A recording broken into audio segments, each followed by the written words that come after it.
iba't ibang kultura, sa iba't ibang lugar, iba't ibang pagkain, at iba't ibang uri ng mga tao, Pinas man o abroad. Okay? Dito po talaga na-experience. Okay? Hindi lang po sila. Even ako, na-experience ko din po dito ang makapag-travel, hindi lang po local, even international because of this business. So, ibig sabihin, ayan, sige ma'am, tuloy yan. Diba? Ibig sabihin, kung nangyari po sa akin, pwede din pong mangyari sa inyo. Okay? Kasi, di ba, sabi ko nga kanina, I am just an ordinary person. Okay? Given an extraordinary opportunity at eto po yun. Alright? Ayan, so next slide tayo. So, bawat isa sa atin, di ba, alam natin na tayo ay talagang pinag-isa, okay, ng bawat sirkumstansya ng buhay natin ngayon. Alright? So, kung meron ba ditong mga OFW or ex-OFW or papunta pa lang? Meron? Ayan. Ayun, meron tayong OFW. May mga empleyado, may mga estudyante, tama? At alam ko, bawat isa dito, gusto natin, okay, magkaroon ng additional income. Di ba? Reasons why nandito ngayon. Kasi gusto natin magkaroon ng additional income. For what? Para makapag-ipon. Pangdagdag dun sa sinasahod natin. Tama o tama? Yeah. Ngayon, eto yung business na pwede natin gawin. Okay? Pang-prepare sa ating retirement. Di ba? Dahil hindi din tayo lifetime na magiging isang empleyado o OFW, di ba? Kailangan natin ng backup plan. At kung meron bang mga negosyante dito, ayan, taas ang kamay ng mga negosyante. Ng mga negosyante, ayan si ma'am. Okay? So ma'am, eto din yung best business na pwede mong i-add on sa existing mong negosyo. Okay? Bakit? Kasi sabi nga nila, do not put all your eggs in one basket. So dito po sa negosyo natin, okay, pwede po natin itong i-add on dun sa existing income na meron tayo. Next slide please. So ngayon, ano ba yung mako-consider natin na best business today? Okay? So yung mga best business na mako-consider natin, yun yung kasama siya sa basic needs and sa ating lifestyle. Okay? Trending, market accepted, 24/7 operational, portable, global privilege, wide market, di na mapanis, di na uutang, at di na e-expire. Ito talaga yung maganda dito. Yung di na uutang. Tama? Diba? So, ito po nakikita natin na figure. Ayan, kanina. Yung 4,100,000, 146,208. Okay? Ito po yung figure ng mga turista na dumayo po dito sa Pilipinas. Ganon ka-wide yung ating market. Ang good news po niyan, next slide please. Lahat po ng nabanggit ko kanina, andito po sa Global Pinoy Travel and Tours at pinapalakpakan yan. Okay? So, Global Pinoy Travel and Tours, na-establish po ito ma'am way back 2012. So, nagsimula po ako dito kailan? 2015. Imagine mo ma'am, okay? 12 years nang in service ang business. Okay? Isa po ako doon sa living proof na talagang kumita po ako dito sa negosyo. Kasi hindi po ako magtatagal sa isang negosyo na hindi kumikita. Tama o tama? Diba? So, eto po yung ating branches, franchising office, located po sa Quezon City, Quezon Avenue. Okay? Pero meron din po tayong branch dito sa ating, dito sa Jensan, located Barangay City Heights, Mabuhay Road. Alright? So, ito po yung main office natin. Okay, next slide. And in-introduce ko po sa inyo ang ating company president na grabe! Di ba? Makikita niyo po siya in person mamaya. Excited ba ang lahat?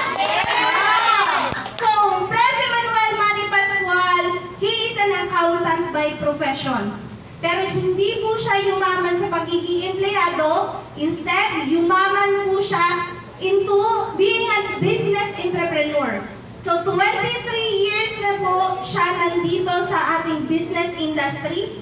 Ibig sabihin, sobrang laki na po ng negosyo na naipundar niya. He is the CEO of Pascual Group of Companies like travel business, okay, finances, meron din po tayong real estate and franchising, okay, and many more. Too many to mention. Okay? So very hands-on president. And in terms to legalities, we are also sex certified. Okay? We also registered to Bangko Sentral ng Pilipinas. Accredited din po tayo sa mga business permits, okay, local and international branches natin. Okay? So, eto naman po yung mga awards natin na natanggap, okay, from IATA, kasi we are accredited with IATA and also DOT or Department of Tourism, okay? Awards natin na natanggap from Cebu Pacific and AirAsia, kasi we are considered as top 1 to top 3, top seller and top performer sa buong mundo. Okay, or sa buong Pilipinas, alright? So, ang tanong ngayon, ma'am, how to start? Okay? So, paano nga ba? Of course, kailangan natin magkaroon ng access sa ating Global Pinoy Travel and Tour System. Okay? So, pag-uusapan natin ngayon paano yung kitaan. Tama? So, mag-uumpisa tayo, airline ticketing. Sino ba dito yung mahilig mag-travel? Andyan si Mamo, mahilig mag-travel. Yung hindi mahilig mag-travel?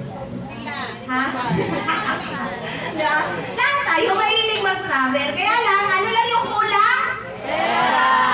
Tama. Pero dito, imaginein mo ma'am, okay, hindi ka man mahilig mag-travel. Pero meron kang mga kakilala na mahilig mag-travel. Okay lang bang pagkakitaan natin sila? Yes! Okay, tama. Na ngayon, we are in partner to 406 airlines. Okay? Grabe! Talaga. And imagine mo, para magkaroon ka ng ticketing business, kailangan mong mag-cash ban 300,000. Cebu Pacific Airline yan. 500,000 sa PAN. Diba?